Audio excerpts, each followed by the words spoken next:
First contact and declaration of war. The message arrived on a quiet Tuesday evening. Dr. Elena Reyes was working late at the SETI Observatory in New Mexico when her detection systems lit up like a Christmas tree. At first, she thought it was a malfunction.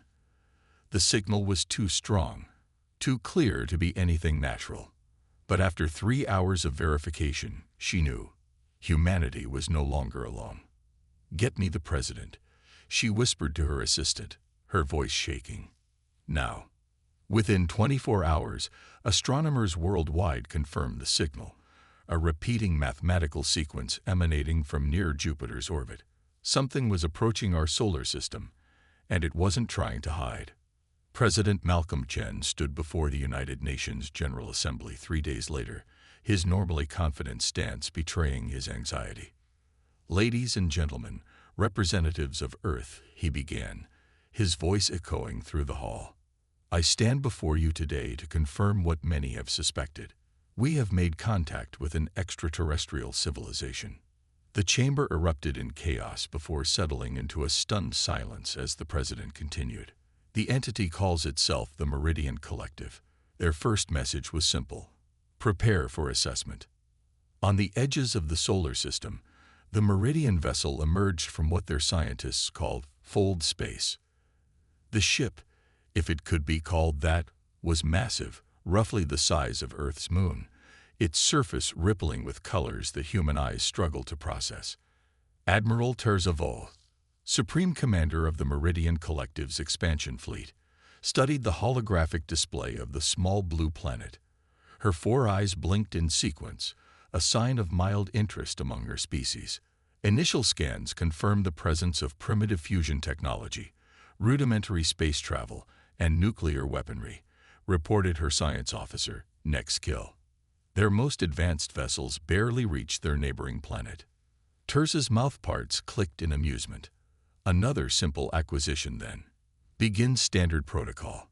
Send assessment probes to their major population centers." Humanity's first visual contact with alien life came in the form of gleaming silver spheres, each about 3 meters in diameter, that simultaneously appeared above New York, Beijing, Moscow, London, and 20 other major cities.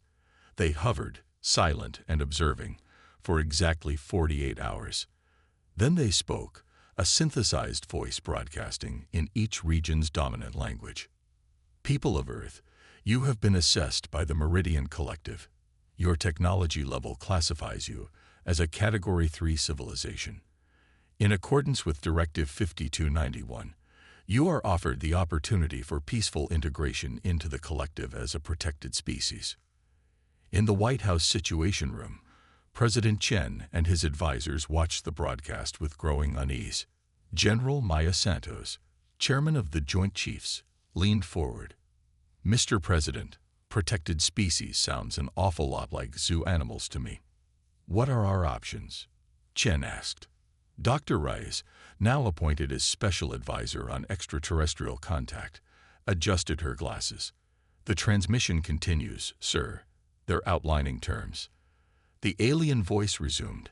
"Integration requires the following: dissolution of all sovereign governments, surrender of military assets, population reduction to sustainable levels, and resource allocation as determined by collective needs. You have 72 hours to comply." The silence that followed was deafening. Defense Secretary Williams broke it. "That's not integration. That's surrender. Send our response." President Chen said grimly. "We respectfully decline their terms and request open dialogue as equals."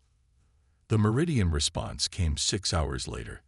The silver spheres simultaneously turned blood red and rose higher into the atmosphere. Refusal noted. Primitive species rarely understand what is best for them. The Meridian Collective will now proceed with standard pacification procedures. Resistance is inadvisable but expected. The first attack came without warning. The red spheres multiplied, becoming thousands, then millions of tiny drones that descended on major military installations worldwide. They didn't fire weapons. They simply touched equipment, and it stopped working. Tanks, fighter jets, missile systems, communications networks, all went dead within hours. Admiral Vos watched dispassionately from her command center. Primitive electromagnetics. Their systems are falling to our disruption field exactly as predicted. Sir, interrupted a junior officer, we're detecting multiple launch signatures from the planet's surface. Vos clicked in amusement. As expected, let them exhaust their nuclear options. Earth's combined nuclear arsenal, nearly 10,000 warheads, launched toward the Meridian mothership. In orbit, the missiles simply vanished, absorbed into what appeared to be ripples in space itself. Energy conversion complete, reported NextKill. Their attack has provided enough power to fuel our systems for approximately 1 standard cycle. Excellent, Vos responded. Begin Phase 2. Establish ground bases at the optimal control points.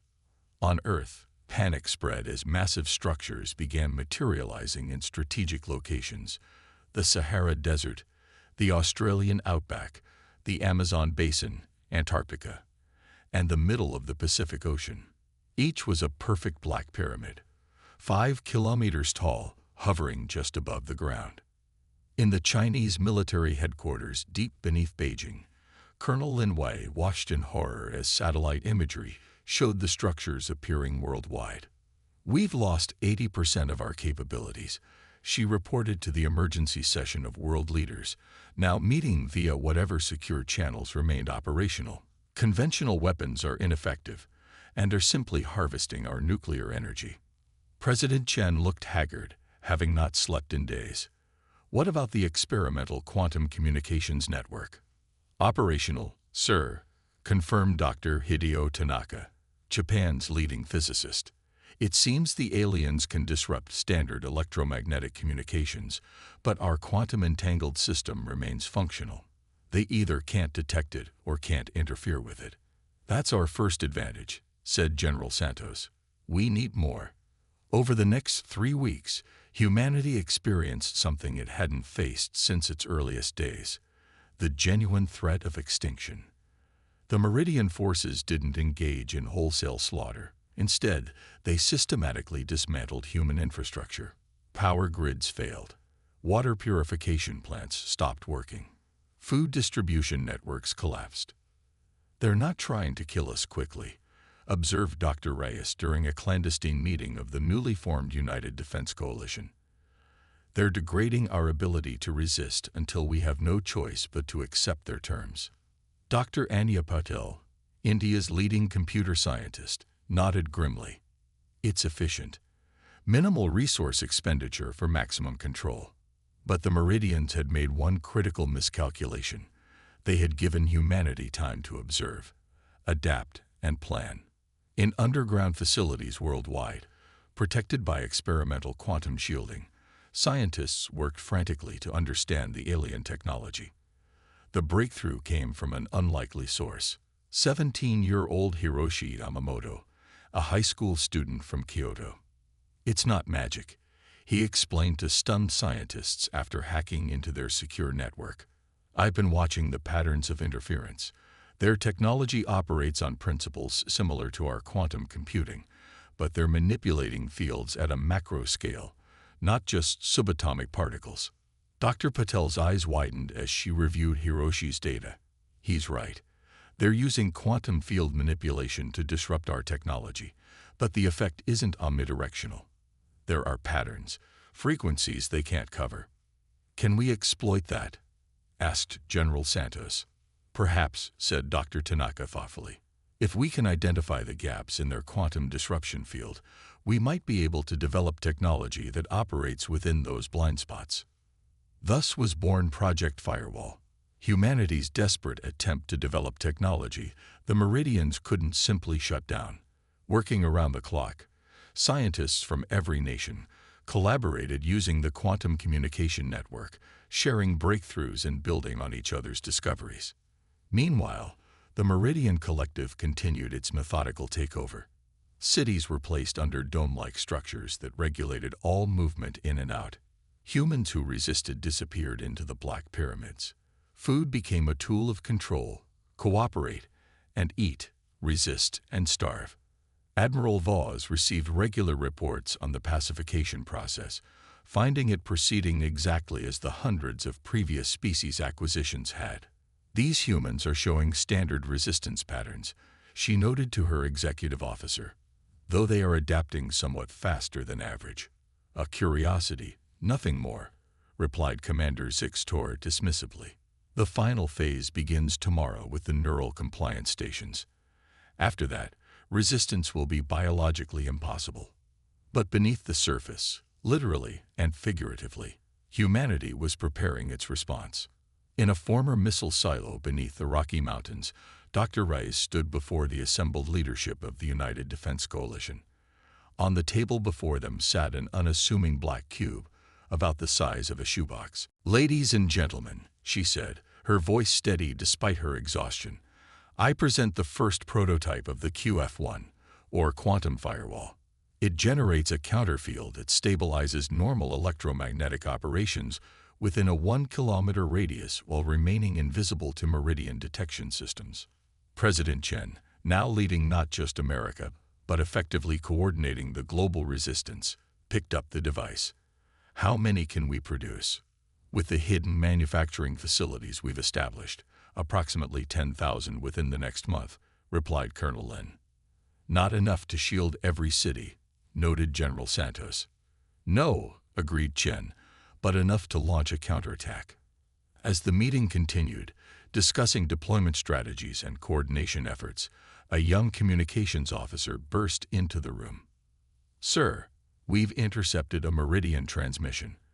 Our linguists have finally cracked enough of their language to understand it." "What does it say?" asked Chen. The officer swallowed hard. "It's a message to their homeworld. Admiral Vos is requesting additional ships. Not because we're presenting difficulty, but because," she hesitated, "because Earth has been upgraded to a Category 2 acquisition. Our resources are more valuable than initially assessed." Dr. Rice felt a chill run down her spine. "What resources?"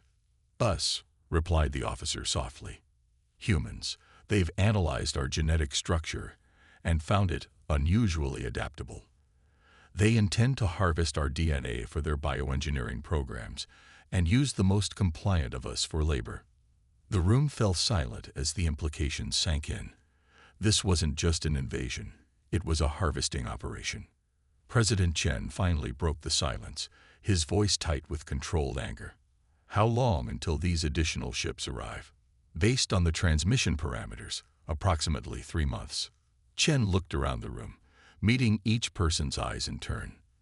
"Then we have 3 months to show the Meridian Collective that humanity is not a resource to be harvested. Deploy the quantum firewalls. Initiate Operation Pushback." As the meeting dispersed, Dr. Rice found herself standing beside Hiroshi Yamamoto, the teenage genius who had provided the key insight that made the quantum firewall possible. "Do you think we can win?" he asked her, sounding for a moment like the child he still was. Alina Rice looked at the stars visible through the reinforced skylight above them. Somewhere up there, an alien admiral was confidently reporting that Earth would soon be just another conquered world.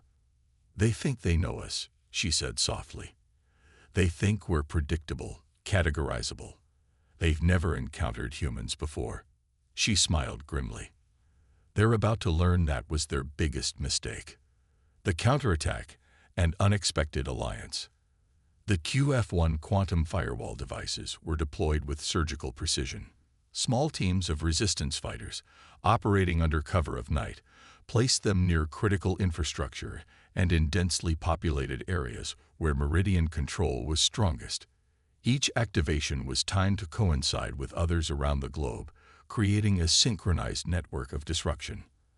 Admiral Vos was reviewing routine pacification reports when the first anomalies appeared. "We're detecting unusual energy signatures in multiple control sectors," reported Nextkill, her concern evident in the rapid blinking of her secondary eyes. "Specify," demanded Vos. "Our field suppressors are experiencing gaps. Human technology is functioning in areas where it should be disabled." Vos dismissed the concern with a wave of her upper limb. "Localized fluctuations. Increase field intensity by 20%. But the gaps didn't close. Instead, they multiplied. In New York, the underground resistance erupted to the surface, wielding weapons that shouldn't have worked. In Beijing, the communication networks suddenly reactivated, broadcasting resistance messages across the formerly controlled zones. In Moscow, the dome controls failed, allowing thousands to escape the containment area. Around the world, the pattern repeated. Humans, armed with technology that functioned despite meridian suppression fields, struck at alien installations with coordinated precision. Impossible, hissed Commander Zixtor as the reports flooded in. These primitives categorically cannot have developed countermeasures this quickly. Admiral Vos studied the tactical display, her 4 eyes narrowed. It seems we have underestimated their adaptability. Redirect patrol drones to the disruption points. Initiate emergency protocols. But the Meridian response was hampered by their own assumptions. Their emergency protocols were designed for civilizations that followed predictable patterns of resistance, centralized, hierarchical, and technologically consistent. Humanity, however, was fighting 1,000 different ways simultaneously. In Tokyo, hackers who had reverse-engineered Meridian communication protocols flooded their networks with contradictory commands. In Lagos, resistance fighters used modified EMP devices that specifically targeted the frequency ranges used by Meridian drones. In Rio de Janeiro, a team led by Brazilian special forces rappelled onto one of the Black Pyramids and planted explosive charges at precisely calculated points. President Chen watched from the command center as the global counterattack unfolded. "Status report," he demanded. Colonel Lin's face appeared on one of the screens. Phase 1 proceeding as planned. We've reclaimed control of approximately 30% of occupied territories. Meridian response has been fragmented and ineffective. Casualties. Lin's expression tightened. "Significant, sir. We're looking at approximately 15,000 resistance fighters lost so far. But the Meridian losses are proportionally higher." They weren't expecting effective opposition. Chen nodded grimly. Every death weighed on him, but they had all known the stakes. Proceed to Phase 2. Phase 2 was more ambitious, a direct assault on the Meridian command structure. Intelligence gathered during the occupation had identified key figures and communication nodes. Now, with the protection of the quantum firewalls, special operations teams moved to target them. Dr. Rice and Hiroshi were monitoring the quantum communication network when an unusual signal pattern caught their attention. "That's not one of ours," Hiroshi said, pointing to a sequence that repeated at irregular intervals. Dr. Rice studied it. "It's not Meridian either, at least not matching any patterns we've documented." She ran it through their analysis algorithms. It's using some of our encryption protocols, but combined with something else. Someone's trying to talk to us, Hiroshi realized. Someone who understands both our systems and theirs. They isolated the signal and decoded it. The message was brief but stunning. "Not all Meridians support the conquest. Seek contact with Science Officer Nexkill for potential alliance." Rice immediately took this information to President Chen and the United Defense Coalition leadership. "It could be a trap," warned General Santos. "Or it could be our first indication that the Meridian Collective isn't as monolithic as they want us to believe," countered Dr. Puddle. "Think about it. In any society complex enough to span multiple star systems, there must be diverse viewpoints." "Can we risk it?" asked President Chen. Dr. Rice considered. "I believe we can establish contact through secure channels. If it is a trap, we expose minimal assets." Chen nodded. "Proceed with caution." Establishing contact proved easier than expected. Science Officer Nexkill had deliberately left traces in the Meridian security systems for humans to find, if they were clever enough to look. Within 48 hours, a secure communication link was established. Nexkill's image was startling to human eyes, a being with 4 arms, iridescent blue skin, and compound eyes that sparkled with intelligence. "I represent a faction within the Meridian Collective that opposes our empire's expansion policies, she explained. We call ourselves the Harmony Coalition. For centuries, we have argued that conquest diminishes both the conquered and the conquerors. Why help us? Asked Chen directly. Because you fight differently, she replied. Most species surrender when faced with overwhelming technological superiority. Some fight conventionally and lose, but your species, her eyes blinked in what they would later learn was admiration. You adapt with remarkable speed. You see patterns we thought imperceptible to lesser species. You found weaknesses in systems we believed perfect. And this interests your faction. It validates our core belief that diversity strengthens rather than weakens. The collective began as a true partnership of species, each contributing unique perspectives and abilities. Over millennia, it devolved into an empire where the founding species, my species, rules through technological dominance. What are you offering? Asked General Santos. Information, access codes, shield frequencies, and more importantly, the location of our primary weakness. How is this possible? She demanded of her staff. They are Category 3 primitives. The humans appear to have developed quantum field technology that counteracts our suppression systems, reported a tactical officer timidly. That technology is beyond their capability. Evidently not, Admiral, the officer replied, immediately regretting his honesty as Vaugh's eyes blazed with anger. Deploy the bioweapon, she ordered. If they won't be ruled, they will be replaced. But the order was never implemented.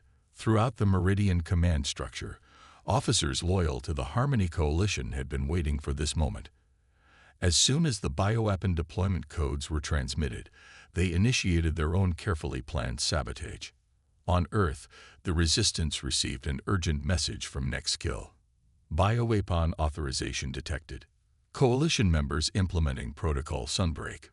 Prepare for command structure breakdown.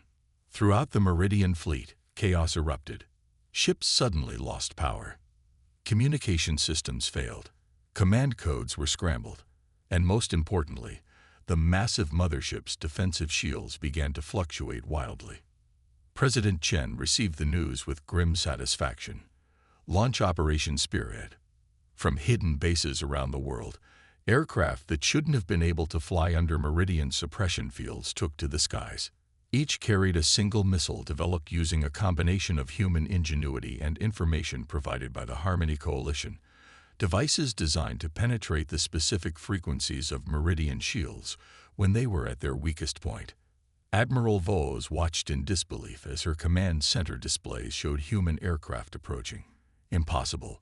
They cannot have aircraft capable of reaching orbital altitude.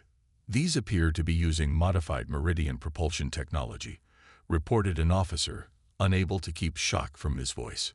Shoot them down, Vos ordered, but her defense systems were responding sluggishly, compromised by coalition sabotage. The missiles struck at precisely calculated points, exploiting fluctuations in the mothership's shield grid. The explosions weren't particularly large by Meridian standards, but they didn't need to be. They had been designed not to destroy but to disrupt the specific systems that maintain the Meridian quantum field technology. Without those fields, the entire basis of Meridian technological superiority collapsed. Across Earth, Meridian technology began failing. Control domes dissipated. Drones fell from the sky. The remaining black pyramids sank to the ground, their anti-gravity systems offline. In orbit, the mothership's systems cascaded toward failure. Admiral Vos ordered an emergency evacuation to the backup command vessel, but as she attempted to transfer, she found herself confronted by Science Officer Nextkill and a group of armed coalition members. What is the meaning of this? Vos demanded. The end of conquest, replied Nextkill simply. The beginning of dialogue. On Earth, people emerged from hiding to find the Meridian occupation forces in disarray. The remaining aliens, cut off from their command structure and with their technology failing, faced a choice: continue fighting a losing battle or surrender. Most chose the latter. 1 month later, President Chen stood in the newly constructed dialogue chamber in Geneva.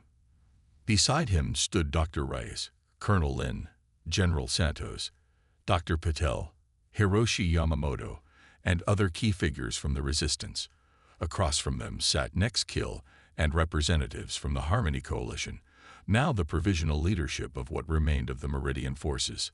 Today, Chen began, addressing not just those present, but the billions watching worldwide.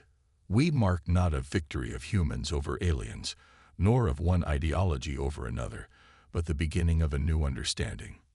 Nexkill stepped forward. The Meridian Collective began millennia ago as a partnership of equals, each species contributing their unique perspectives and abilities. Over time, it devolved into an empire of conquest. Today, we begin the process of returning to our original values. The Treaty of Geneva, as it would become known, established the groundwork for a new interstellar relationship. Earth would not be absorbed into the collective. Instead, it would stand as an equal partner in a reorganized alliance of species. Human quantum technology would be shared, as would Meridian faster-than-light travel capabilities. But perhaps most significantly, Earth became a beacon for other species that had been conquered or threatened by the old collective regime. Within a year, representatives from 27 different civilizations had established embassies on Earth, seeking to understand how a primitive species had accomplished what none of them had managed: successful resistance against seemingly overwhelming technology. Dr. Rice found herself appointed as Earth's first ambassador to the newly formed Galactic Alliance. As she prepared for her first journey to the Meridian homeworld, she visited the memorial that had been constructed in New York's Central Park, a simple black granite wall listing the names of those who had fallen during the occupation and resistance. Hiroshi Yamamoto, now heading Earth's new interspecies technology exchange program despite being only 18, found her there one evening. "Do you ever wonder what would have happened if they'd chosen another planet?" he asked. Rise ran her fingers over the engraved names. "I think they made exactly the right choice, though not for the reasons they imagined. They chose Earth because they saw us as easy targets, primitives with valuable resources. Their biggest mistake," Hiroshi said, echoing her words from months earlier. "Yes," she agreed, "but also their greatest opportunity. And ours. The Meridians needed to be reminded that technological superiority isn't the same as advancement, and perhaps we needed to be reminded that our greatest strength isn't in our weapons or shields, but in our diversity of thought, our adaptability." She looked up at the stars, now knowing which one was the Meridian homeworld. In trying to conquer us, they inadvertently created exactly what their society had lost: a true partnership of equals, each bringing different strengths to the table. Admiral Vos, now standing trial before a joint human Meridian tribunal, had been asked why such an advanced civilization had failed to conquer a technologically inferior species. Her answer revealed much about why the Meridian Collective had ultimately failed. "We categorized them," she said simply. "We saw their technology level and assumed we knew everything about them. We failed to recognize that advancement isn't linear, that a species might develop in ways we hadn't anticipated or along paths we hadn't traveled." The former admiral looked at her human questioners with a new respect. "We thought ourselves superior because of our technology. We were wrong. True superiority comes from recognizing value in difference, strength in diversity, and potential in the unexpected. These humans," she indicated the tribunal members, "they didn't defeat us because they were stronger. They defeated us because they were different, and we failed to understand that difference could be strength." As Earth took its place among the stars, it carried this lesson forward, not as a conquering power, but as a mediator, a connector of different perspectives. The species that had been expected to submit instead showed the galaxy a different path, one where cooperation replaced conquest and diversity was seen as an asset rather than a threat. The Galactic Empire had declared war on humans, and in losing had found something far more valuable than another conquered world. It had rediscovered its soul.